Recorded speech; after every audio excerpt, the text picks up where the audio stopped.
Rapaziada do Futebol Quadrado, esse é uma invasão que eu vou fazer hoje sobre o Vasco e Corinthians no domingo, sobre a final como um todo, né? E infelizmente vou ter que gravar isso aqui. Não queria dar minhas caras aqui, mas fazer o que, né, gente? Acontece, isso é do futebol. Futebol tem dessas. E para quem quiser ouvir um pouco mais da parte do time que acabou se consagrando campeão, que é o Corinthians, vocês podem dar uma olhada no vídeo do próprio Vidal, que ele postou aqui no nosso próprio canal do YouTube. Tá? Ele postou hoje, dia 23, dia que eu tô gravando esse vídeo. Então vamos começar logo da final. Assim, cara, o Vasco fez um bom jogo na Arena Corinthians, né, na quarta-feira.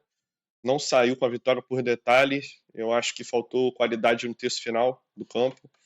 E isso acabou faltando qualidade no terço final do campo em todos os jogos do Vasco nesse final, né?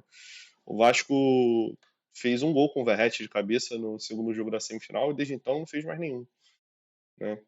É, difícil, né? Na real foi no segundo jogo, foi no primeiro jogo o gol do Verratti, né? Foi o gol da virada. Então o Vasco tá desde o segundo jogo sem fazer um gol, né? Desde o segundo jogo da semifinal sem fazer um gol. Então assim, é um time que realmente teve muitos problemas no último terço do campo, apesar de várias boas jogadas criadas pelo Colômbia, né? Tanto que a jogada do gol do Verratti é bem parecida com a jogada do gol do Nuno no último jogo da final, né?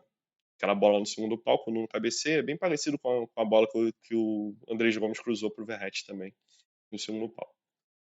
Então, cara, o Vasco pecou muito no terço final, no primeiro jogo. Poderia ter saído com a vitória na Arena Corinthians, não aconteceu. E isso acabou, acho que, dando um gás pro próprio Corinthians, porque o Corinthians jogou muito mal aquele primeiro jogo. Um jogo muito ruim do Corinthians, jogo bem ruim. Assim, o Vasco conseguiu anular várias ações do próprio Corinthians. O Corinthians veio com o Garro no meio-campo. Naquele primeiro jogo, o Garro foi engolido 100% das vezes pelo Barros e pelo Thiago Mendes. Então, o Corinthians ficou sem um jogador quase no campo. E aí, no segundo jogo, o Corinthians vem com o que todo mundo já esperava, né? 3 volantes. Né? Vem com o Martínez, vem com o Maicon e vem com o Ranielli. E, assim, o Corinthians ganhou muito mais força no meio-campo e foi parte fundamental, acho, do Corinthians também no jogo.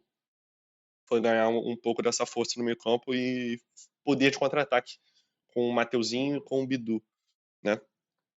Dando mais liberdade para os dois. Então, assim, o Vasco pecou nas finalizações, pecou no último passe, no primeiro jogo, no segundo jogo pecou na parte defensiva, cara. O segundo jogo do Vasco, um segundo jogo muito ruim defensivamente. O Vasco toma o primeiro gol numa rateada do Léo Jardim, né? Posso falar que é do Léo Jardim, mas também o Cuesta também dá uma rateada no lance.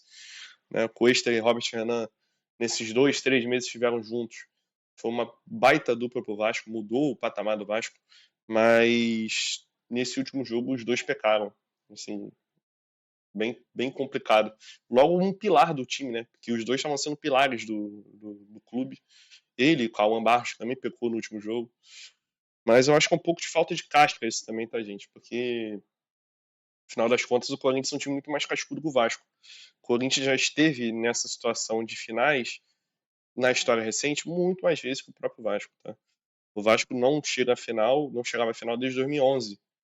Então, assim, o que a gente espera, né? Isso é até um tópico que eu vou tocar depois no futuro que eu digo nesse vídeo, que a gente mais espera do Vasco é que chegue mais vezes mesmo à final, porque assim, é um clube que cabaçou do português mais chulo, poderia falar que é possível, é um time que cabaçou na final, porque o primeiro gol foi um gol que o Léo Jardim poderia ter saído, né, abafando o lance, a bola chega no Yuri, o Yuri domina, dá uma certa sorte no domínio do Yuri, acho que ele tentou dominar até para fora, para tentar tocar no Memphis que estava entrando, mas ele deu uma sorte do domínio cair logo para ele finalizar com a perna boa e faz um puta golaço, né? A bola bate na outra trave. Então, a grande questão é o Léo Jardim ter saído no abafa logo na hora do domínio, sabe?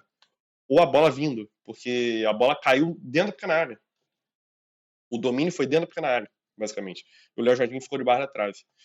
E no segundo gol, tem até um vídeo do Dedé, um vídeo que o Dedé postou no Instagram, em relação aos erros do Vasco, né? Defensivos. Depois vocês podem dar uma olhada lá, acho que é Dedé Vital 27, o Instagram dele, alguma coisa dessa.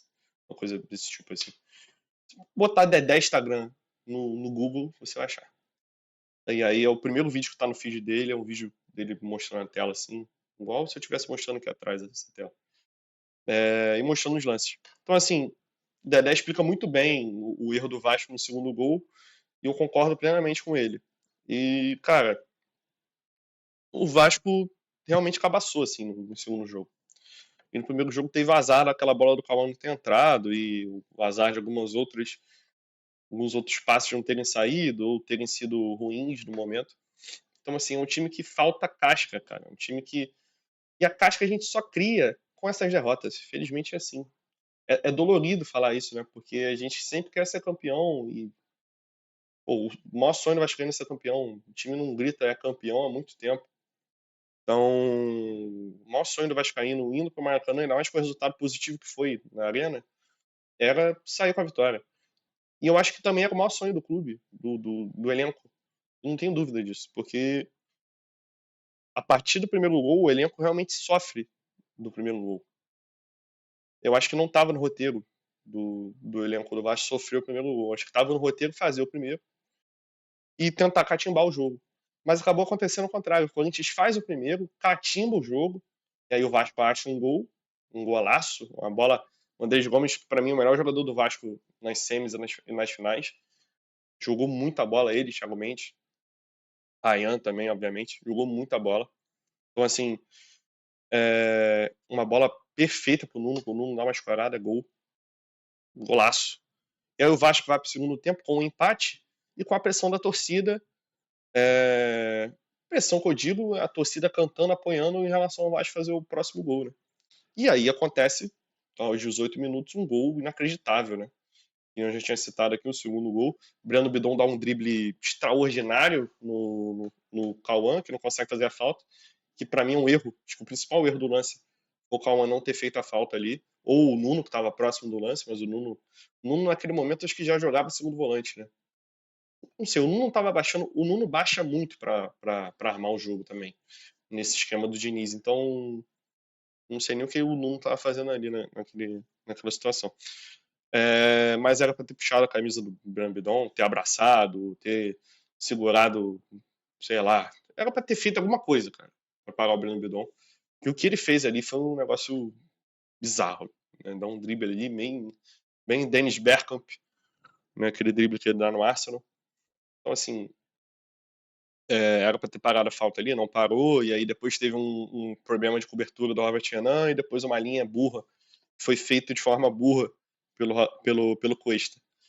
Então, assim, o Vasco teve alguns problemas de time cabaço mesmo, cara. O time realmente cabaçou no último jogo.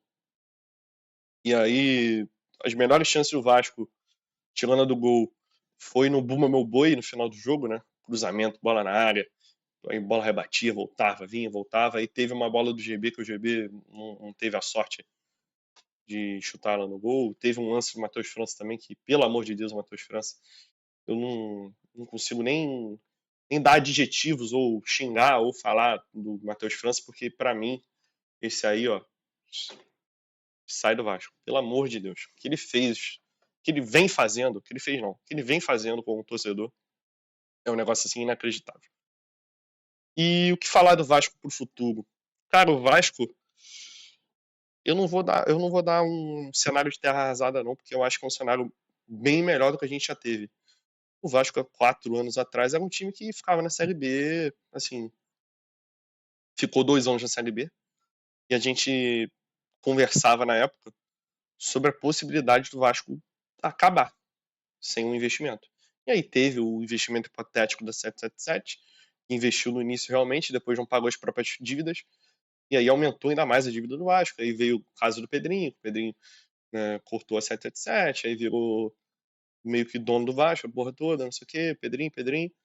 Final dos contos, o Vasco finalmente vai alcançando a austeridade financeira, né? Eu nem digo austeridade ao ponto de você poder fazer investimento bizarro na janela, tipo o que o Flamengo faz com o Samuel Lino, ou que fez com o Saul, ou que fez com o Emerson Royal.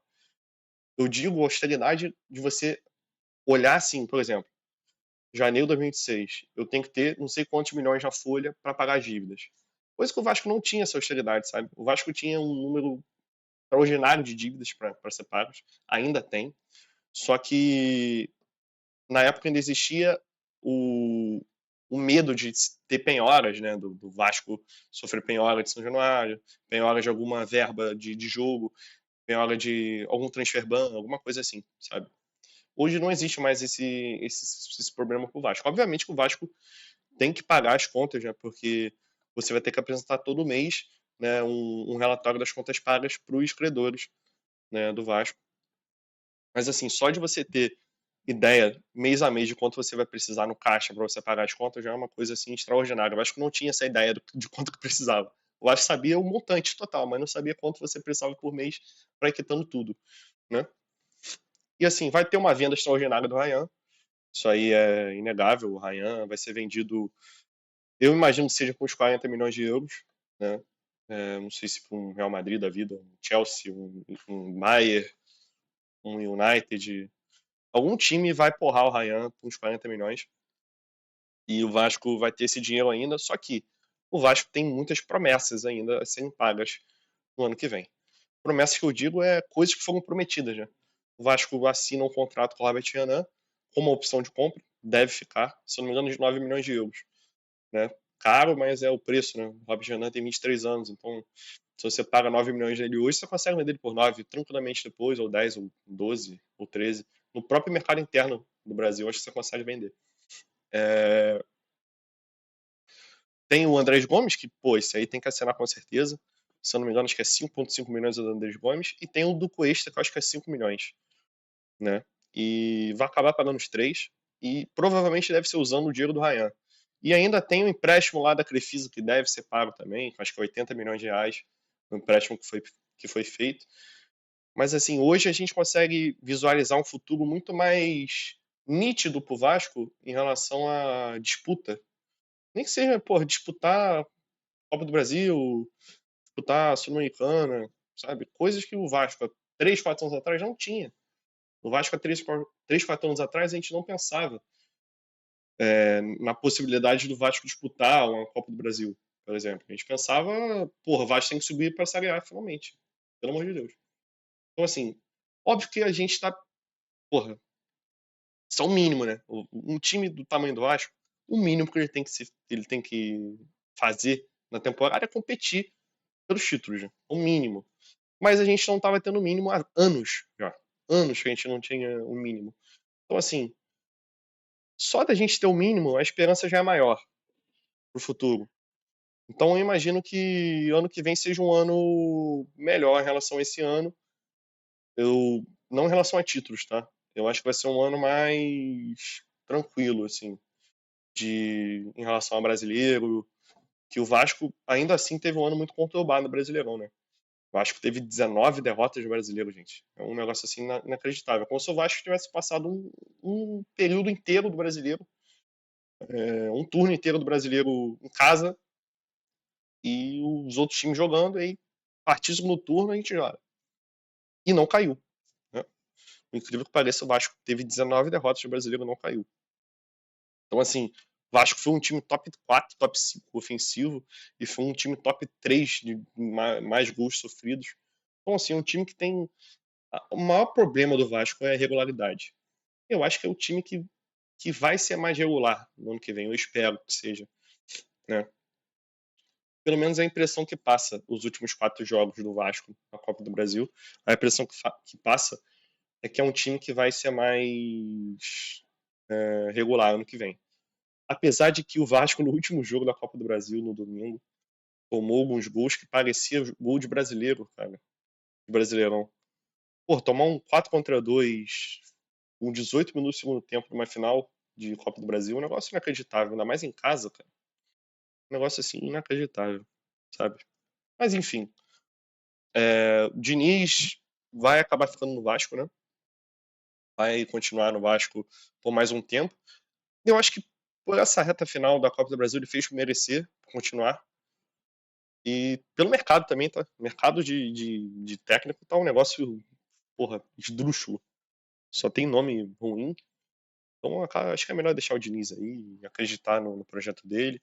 Ele vai ter uma janela completa para fazer agora no Vasco. Teve também no meio do ano, mas agora ele vai ter, a gente chama de intertemporada, né? Pelo Vasco. Então, assim, acho que pode ser importante. O Vasco. Cara, eu não lembro da última vez que o Vasco teve. Ah, foi o Ramon Dias. Lembrei agora.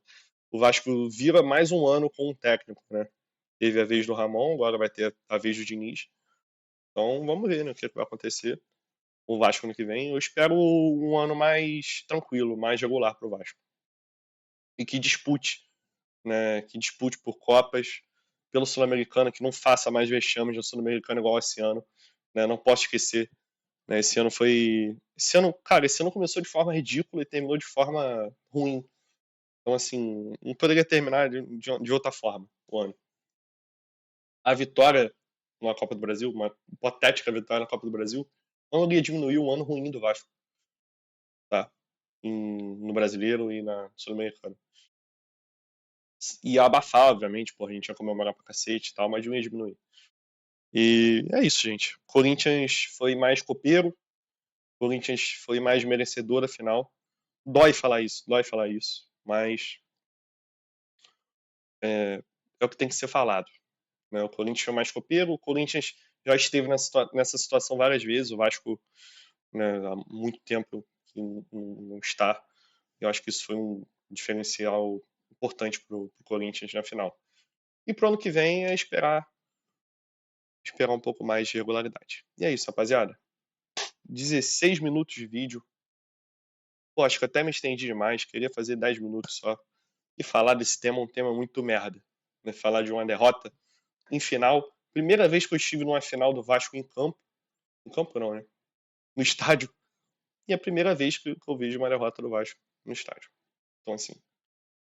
E do jeito que foi, é complexo. Mas, rapaziada, feliz ano novo pra vocês. Feliz Natal. Guardadas as devidas proporções devido ao Vasco, né? Mas passe com a família de vocês. Com a namorada, com o namorado. Pô, abraça teu pai, abraça tua mãe, abraça quem você ama. E é isso, gente. O Vasco vai melhorar. Só que vamos esquecer um pouquinho o Vasco agora nessa virada do ano. Pelo amor de Deus. Valeu, rapaziada. Tamo junto.